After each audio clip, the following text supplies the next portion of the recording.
வணக்கம். நான் astrology professor doctor Vimalan. உண்மையிலேயே இந்த தமிழர் திருநாள் பொங்கல் அப்படிங்கிறத நாம் கொண்டாடுறோம் இல்லையா? தமிழன் இதுதான் கொண்டாட முடியும். அவனுக்கு பொங்கலுங்கிறத தவிர வேறு திருவிழாவினுடைய வார்த்தையெல்லாம் கிடையாது.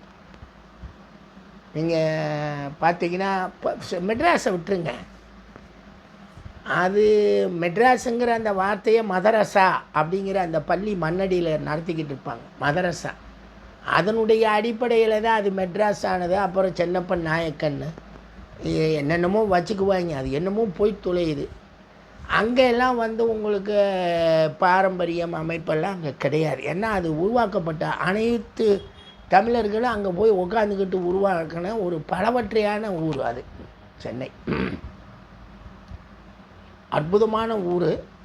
பட் நம்ம ஊர் மாதிரிலாம் கிடையாது. பொங்கல் கொடை அப்படின்னா அங்கேருந்து ஒரு 6 லட்சம் பேர் 10 லட்சம் பேர் கிளம்பி இந்த பக்கம் வர்றாங்க சவுத்துக்கு அப்படின்னு சொல்கிறீங்கன்னா, அந்த திருவிழாக்கள் அந்த விழாக்களை நாம் தான் பெருசாக எடுத்து கொண்டாடுவோம் சவுத் சைடு.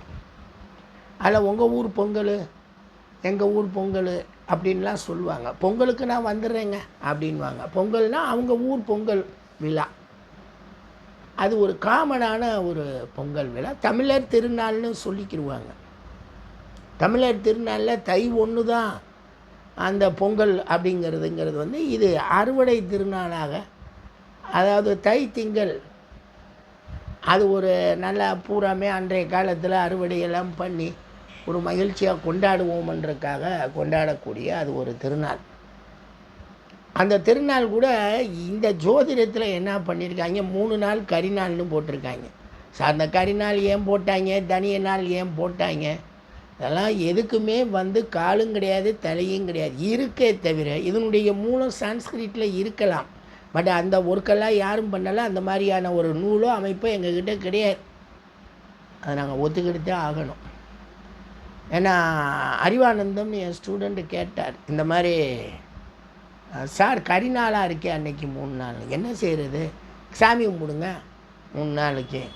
அதை அப்படி சொல்லி வச்சுருக்கான். புதுசாக தானே எதையும் செய்யக்கூடாதுன்னு சொல்கிறாங்க. சாமி கும்பிடலாம். இல்லை தை திருநாளில் பொங்கல் வைக்கிறதுக்குன்னு நேரம் நல்ல நேரம் அப்படின்னு போடுறாங்களே சார். கடவுளை கும்பிட்றதுக்கு நல்ல நேரம் கிடையாதுங்க. அப்படி ஒன்று கிடையவே கிடையாதுங்க. நாம் ஒரு காரியம் செய்யணும், புதிதாக ஒரு திருமணமோ ஒரு காது குத்தோ ஒரு வைபவம் நடத்துகிறோம் அப்படின்னா அது ஒரு நல்ல நேரத்தில் நம்ம நடத்துகிறோம். என்ன காரணம்னா அந்த காரியத்துக்கு எந்த ஒரு தீங்கும் வந்துடக்கூடாது அப்படிங்கிறதுக்காக நம்ம ஒரு நம்பிக்கையின் அடிப்படையில் அந்த நல்ல நேரத்தில் நடத்துகிறோம். அது முடிவு என்னவோ நம்ம தலையெழுத்துப்படி தான் நடக்கும். அதில் ஒன்றும் கோளாறு இல்லை. பட் அது ஒரு நம்பிக்கையில் நடத்துகிறது. சாமி கும்பிட்றதுக்கு நல்ல கெட்ட நேரத்தில் தாங்க சாமி கும்பிடுவாங்க. எங்கள் சந்தி வந்தனம்ங்கிறது கருக்கல்ல சந்தியில் கும்பிட்றோம், காயத்ரியை கூப்பிட்றாங்க, சந்தியில் வந்தனம் பண்ணுறாங்கன்னா கடவுளை கூப்பிட்டு காற்று கருப்பு அடிச்சுட்டு போயிடும். அந்த காற்று கருப்பை கண்ட்ரோல் பண்ணுறதுக்கு சந்தி வந்தனம்னு சொல்லி வச்சாங்க. அந்த சந்தியா வந்தனம் பண்ணிக்கிட்டு இருந்தாங்க. எதுக்கு? பேய் உலாவுற நேரத்தில் தானே கடவுளுக்கு வேலை. நம்ம பேய் உலாவுதுன்னு தானே காற்று கருப்பு காலையில் அடிச்சுன்னு சொல்லியிருக்கோம். சந்தியில் முச்சந்திலெல்லாம் நிற்காதீங்கப்பா முனி அடிக்க அப்படின்றோம். அதனால தானே முச்சந்தியில் போய் கோயில் வைக்கிறோம். இப்போ பிளாட்ஃபார்ம் ஃபுல்லாக இப்போ கோயில் இருக்கும், நீங்கள் பார்த்துருப்பீங்க. ஒவ்வொரு ரோடு முக்குலையும் விநாயகரை வைப்பாங்க, இல்லை முருகனோ அல்லது மாரியம்மனோ ஏதோ ஒன்று இந்த சாமியை வைப்பாங்க. மற்றெல்லாம் நேர் தெருக்குத்தில் சாமி இருக்கும். இப்போ இங்கே கோயம்புத்தூரில் ராமர் கோயில்னு பார்த்திங்கன்னா நேர் தெருக்குத்தில் ராமர் கோயில் அப்படி இருக்கும். அது எல்லா ஊர்லேயுமே இருக்கும். ஆக நல்ல நேரத்தில் கடவுளை கெட்ட நேரத்தில் தான் கடவுள் கும்பிடணும். கடவுளை கும்பிட்றதுக்கு பொங்கல் வைக்கிறதுக்குன்னு ஒரு நேரம் சத்தியமாக பொய்யாது. அப்படிலாம் ஒன்றும் இல்லை. பொங்கலுக்கு நல்ல நேரம்லாம் கிடையாது. பொங்கல் விழா அன்று முழுவதுமே நல்ல நாள் தான். விழாக்கள் எடுக்கிறோம் அப்படின்னாலே விழாக்களில் நல்ல நாள் தான் அது அன்றைக்கி முழுவதுமே. இப்போ திருமணம் ஒரு பெரிய விழா, அது கொண்டாட்டம், செரிமனி, கஸ்டம்ஸ் அண்ட் செரிமனிஸ்ன்னு சொல்லுவோம். அதில் ரிச்சுவலும் போய் சேரும். அப்போ அந்த திருவிழாவில் அன்றைக்கி முழுவதும் 2 நாள் 3 நாள் நடத்திக்கிட்டு இருப்பாங்க. ஆனால் அந்த குறிப்பிட்ட நேரம் மாத்திரம் முகூர்த்தம் அதில் தாலி கட்டுங்க நம்ம ஊரில். நார்த் இந்தியாவிலெல்லாம் கிடையாது. அது பேசி முடிப்பாங்க. என்ன செய்யுங்க, மற்ற நேரத்தில் அது பாட்டுக்கு நடந்துக்கிட்டு தான் இருக்கும் விழா. ஆக உண்மை என்ன அப்படின்னு கேட்டிங்கன்னா, விழாக்களில் வந்து தீய நேரம் கடவுளை எப்போ கும்பிடுவோம்னா தீய நேரத்தில் தான் கும்பிடுறோம். அதாவது மேலே போகிறோம், திருப்பதிக்கு போகிறோம், ஸ்ரீனிவாச வெங்கடேச பெருமாள் அப்படின்றவரை கும்பிட போகிறோம். அங்கே என்ன நீங்கள் என்ன அந்த ஸ்ரீனிவாச வெங்கடேச அது பூராமே சான்ஸ்கிரிட். பெருமாளுங்கிறது தான் நமக்கு தமிழ். அதெல்லாம் 4000 திவ்ய பிரபந்தத்தில் பாடப்பட்ட ஊர். ஆனால் அதில் வந்து பார்த்திங்கன்னா தமிழ் இல்லாமல் சான்ஸ்கிரிட் உள்ளே நுழைஞ்சிருக்கு. உண்மையிலே தமிழ் நாராயணே தமிழ் கடவுள். அந்த கிருஷ்ணனை பற்றி இவங்க தமிழில் கண்ணன் எல்லாம் பாடுறதுனால அவங்க மெதுவாக வந்து உள்ளே சேர்ந்துக்கிட்டாங்க. இந்து மதத்துக்கு கோயிலும் கிடையாது, சிலையும் கிடையாது. நான் சொல்லலைங்க, தயானந்த சரஸ்வதி சொல்லியிருக்காருங்க, ஆரிய சமாஜ் ஃபவுண்டரு. அவர் புக்கில் அறிவுள்ளவங்க அதை படிச்சுக்கலாம். இந்து மதம்னா என்னென்னு அதில் விளக்கமாக போட்டிருப்பார். அதை விடுங்க. ஆக நல்ல நேரத்துலலாம் சாமி கும்பிட்றது கிடையாது, கெட்ட நேரத்தில் தான் சாமி கும்பிடுறது. ஏன்னா அந்த கெட்ட நேரத்தினுடைய தீயதுகள் நம்மளை வந்து அண்டக்கூடாதுங்கிறதுக்காக கடவுளை கூப்பிட்டு கடவுளை கண்ட்ரோல் பண்ணுற வேலை. உண்மையிலே சாத்தானை அல்லது பேய் ஓட்டுறது அப்படின்னு நம்ம மனசுக்குள்ளே இருக்கக்கூடிய அந்த அச்சப்பேயெல்லாம் ஓட்டுறது தான் கடவுள் வேலை. கடவுள் காசு கொடுக்குற கடவுளெல்லாம் கிடையாதுங்க. அது பின்னாடி பாட்டு பாடிட்டாங்க, கேளுங்கள் தரப்படும்லாம் சொல்லிவிட்டாங்க. அதெல்லாம் கடவுளுக்கு அந்த வேலையெல்லாம் கிடையாது. வணக்கம் போட்டு வந்தால் காசு வந்துடும்னா இந்த இங்கே பார்த்தீங்கன்னா பூரா பேர் கோயிலில் தான் உட்காந்துருக்கான். பிச்சைக்காரன் முதற்கொண்டு எல்லோரும் காசு போட்டுட்டு வந்தோம்னா அது ஒரு அழகான நம்பிக்கைங்க, வாழ்வியல் நம்பிக்கை. ஆன்மீகம் இல்லைன்னா மனிதர்கள் அத்தனை பேருமே என்றைக்கோ மிருகமாகி இவ்வளவு சயின்ஸ் வளர்ச்சியெல்லாம் இருக்காது. என்னையை பொறுத்த வரைக்கும் அறிவியல் வளர்ச்சிக்கு வித்திட்டதே ஆன்மீக பொறுமை தான். ஆன்மீகத்தால் மானுடத்தில் இருக்கக்கூடிய தேக்கங்கள், பொறுமைகள், நம்பிக்கைகள் நமக்கும் ஒரு நாள் கிடைக்கும் என்ற அடிப்படையில் வாழ்ந்து கொண்டிருக்கக்கூடிய இந்த மானுட நம்பிக்கைகள் தான் வந்து நம்மளை மனுஷனாக மாற்றிருக்கணும். அதை அன்றைக்கி கூட சொன்னேன். அதாவது வந்து நாகரீக மனிதத்தின் உச்சந்தலையில் இந்த ஆன்மீகம் ஏறி உட்கார்ந்துருக்குது. இல்லாட்டினா இந்த நாகரிகமெல்லாம் வந்திருக்காதுங்க. அது எப்படி வரும்? நேற்று வரைக்கும் சும்மா இருந்தால் இன்றைக்கி இப்படி காரில் போகிறேன், நமக்கு எதுவும் நடக்கலையடா அப்படிங்கிற அடிப்படையான எண்ணம் உள்ள மானுடம் அவனை நடக்க விடுதில்ல. அதுக்கு ஆன்மீகம் நமக்கு ஒரு நாள் வரும், வராட்டினாலும் பரவாயில்ல, எனக்கு கொடுத்து வச்சது அவ்வளோதான். வாழ்வியலில் நம்ம எல்லாத்தையுமே நம்ம தெரிஞ்சுட்டு போக முடியாங்க. நமக்கு ஏதோ ஒன்று தான் தெரியும். அதான் வந்து பொதுவாக சொல்லுவாங்க, கற்றது கைமண் அளவு கல்லாதது உலக அளவுனா, கற்றது கைமண் அளவுனா நமக்கு தெரிஞ்சது தான் நம்ம வந்து ஈஸியாக அழகாக புரிஞ்சுட்டு போக முடியும். இந்த உலகத்தில் இருக்க பல விஷயங்களை புரிகிறக்கே நம்ம எத்தனிக்கக்கூடாது. அதான் அழகாக சொல்லுவாங்க தத்துவ ஞானிகள், தெரிஞ்சதை தெரிஞ்சது தெரியும் சொல்லுங்கள், தெரியாததை தெரியாததுன்னு சொல்லிடுங்க. அது உங்களுடைய பிரச்சனைகளுக்கு எந்த ஒரு வளர்ச்சியவும் கொடுக்காது, முடிவை கொடுத்துரும். தெரியாதுன்னா தெரியாது, முடிஞ்சு போச்சு, பிரச்சனை தொடங்காது. அப்படி இருக்கிறப்ப நல்ல நேரத்துக்கு பொங்கலுக்கு வைக்கிறதுங்க அப்படியெல்லாம் ஒன்றுங்க. நீங்கள் திருவிழா கதாநாயகர்கள் திருவிழா ஏதாவது ஒரு விசேஷமாக நடத்துகிறீங்க, உங்கள் வீட்டில் குடும்பத்தில் விசேஷம் நடத்துகிறீங்கன்னா ஒரு முகூர்த்தங்களை பார்க்கலாம், ஒரு நேரத்தை எடுத்து கூட செஞ்சுக்கங்க. நம்பிக்கை இது தமிழகம் முழுவதும் கொண்டாடக்கூடிய இந்த திருவிழாக்கு எதுக்கு நல்ல நேரம்? அவங்கவுங்க வசதிக்கு தகுந்த மாதிரி அழகாக பொங்கலை கொண்டாடலாம், பொங்கலை நன்றாக வளர்க்கலாம். இதெல்லாம் ஒரு மிகப்பெரிய நம்பிக்கை. திருவிழா உறவினர்களும் நண்பர்களும் கலந்து அழகாக அன்று ஒரு இன்ப பெருக்காக 3 நாள். உலகத்தில் எந்த ஒரு திருவிழாவுமே தமிழர்கள் திருநாளுக்கு தான் தொடர்ச்சியாக 3 நாள் விடுமுறையில் இருப்போம். வேறு எந்த திருவிழாவும் நமக்கு தெரிஞ்சு இந்த மாதிரி பொது திருவிழாவுக்கு தெரியல, மற்றது எப்படியோ நமக்கு தெரியாது. என்னையை பொறுத்த வரைக்கும் நம்ம இந்த சவுத் இந்தியாவில் இந்த 3 நாள் திருவிழாவில் தான் நம்ம அழகாக ஒரு நாள் நமக்கும், அப்புறம் மறுநாள் விலங்குகளுக்கும், 3ஆவது நாள் காணும் பொங்கல்னு சொல்லி ஒரு மகிழ்ச்சியோடு கொண்டாடி இந்த வருஷத்தை வரவேற்கிறோம். வருஷப்பிறப்பு அப்படிங்கிறது அது அறிஞர்கள் அரசியல்வாதிகள் சொல்கிறாங்க. கொல்லம் ஆண்டு, பக்கத்து நாடு மலையாளத்தில் கொல்லம் ஆண்டுன்னு கொல்லம் எத்தனாவது வருஷம்னு அவங்க போட்டுடுறாங்க. அவங்க ஒரு கணக்கில் இருந்து வந்து அந்த கொல்லம் ஆண்டுன்னு போடுறாங்க. ஆனால் அவங்களுக்கு மாத பிறப்பெல்லாம் கிடையாது. அது இந்த இருக்கக்கூடிய சித்திரை வைகாசி ஆணின்னு போய்க்கிற வேண்டியது தான்.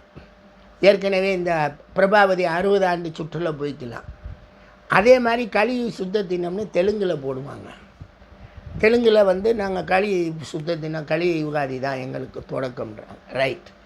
ஏன் நமக்கு வந்து இந்த தமிழ் திருநாளை நீங்கள் தமிழர்கள் திருநாள் ஆண்டு பிறப்புன்னு தை மாதத்தை கொண்டு வரலாம். அது சித்திரை ஒன்று. அது வந்து சோபகிருது, இந்த வருஷம் சோபகிருது சுபகிருதுன்ட்டு அது போகும். அது ஆண்டு பிறப்பு, அது ஒரு ஆண்டு பிறப்பு. அது ஆக்சுவலாக அது வந்து வடமொழி ஆண்டு பிறப்பு, சமஸ்கிருத ஆண்டு தான். அங்கே தமிழுக்கு வேலை இல்லை. நீங்கள் தமிழுக்கு நீங்கள் கொண்டாடினா இந்த தையை ஒன்றாக்குறீங்கன்னா ஏற்கனவே திருவள்ளுவர் ஆண்டுன்னு சொல்லி ஒரு ஆண்டு கணக்கு வச்சுருக்கிறீங்க.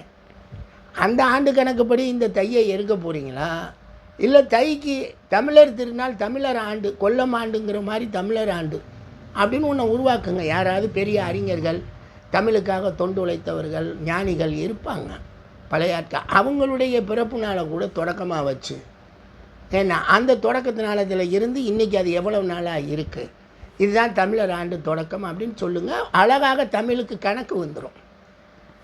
தமிழாண்டு அப்படின்னு போட்டு அது 1005 10,005 ஏதோ எங்களுக்கு தெரியாதுங்க, நாங்கள் அந்தளவுக்கு கணிக்கலை. ஒரு ஆண்டு கணக்கை கொடுத்துட்டிங்கன்னா தமிழர் ஆண்டுன்ட்டு வந்துடும். அது வந்து தமிழர் ஆண்டு, அங்கே ஆண்டு கணக்கே கிடையாதுங்க. சித்திரை 1ஆம் தேதின்னு சொல்லிட்டிங்கன்னா வருட பேர் தான் வருமே தவிர அது சோபகிருது எத்தனாவது வருடம்ங்கிறதெல்லாம் வராதுங்க. 60ஓடு அது முடிஞ்சிருங்க.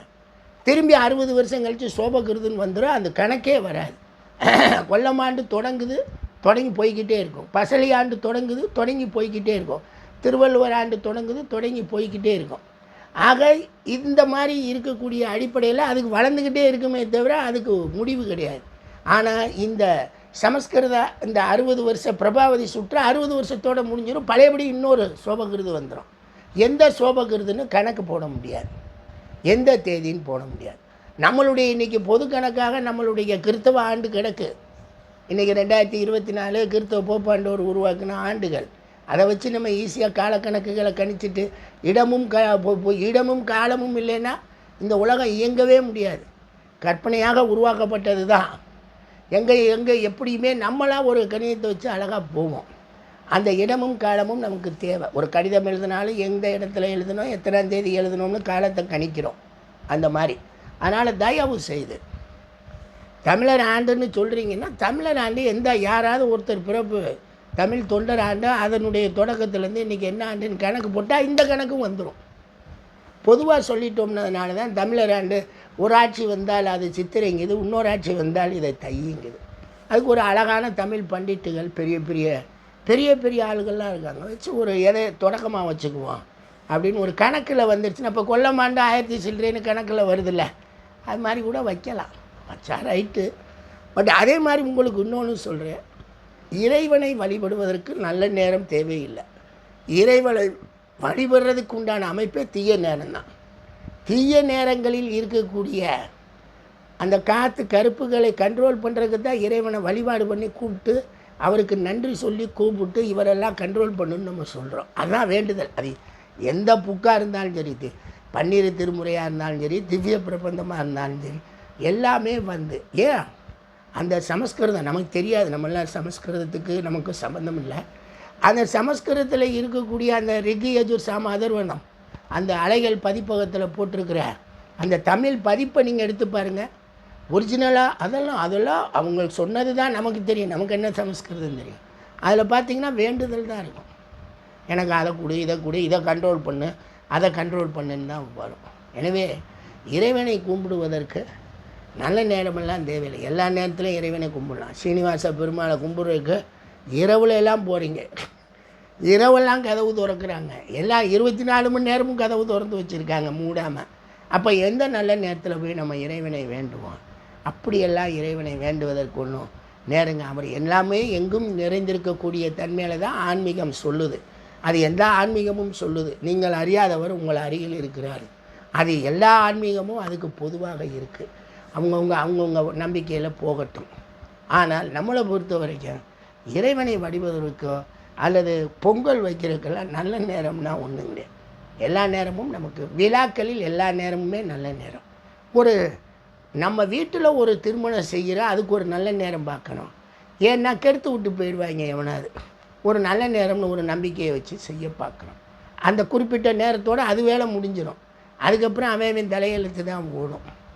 அதனால் நல்ல நேரமெல்லாம் வேண்டாம். எல்லாருமே நல்லா இருப்போம், எப்போயுமே நல்லா வாழ்வோம். கவலையெல்லாம் வேண்டாம். பொங்கல் வாழ்த்துக்கள். மனசுக்குள்ளே ஒரு சிறு அச்சம். இந்த ஆண்டு நிறைய பேர் அடேங்கப்பா 2024 ஜெகஜோதியாக இருக்கும்னாங்க. இவன் போய் கப்பலில் போய் குண்டை போட்டு விட்டான். யார்? ஏமன் நாட்டுக்காரன். அமெரிக்கா கப்பல்லையும் பிரிட்டன் கப்பல்லையும் அமெரிக்கா கப்பல் மூழ்கி போச்சு.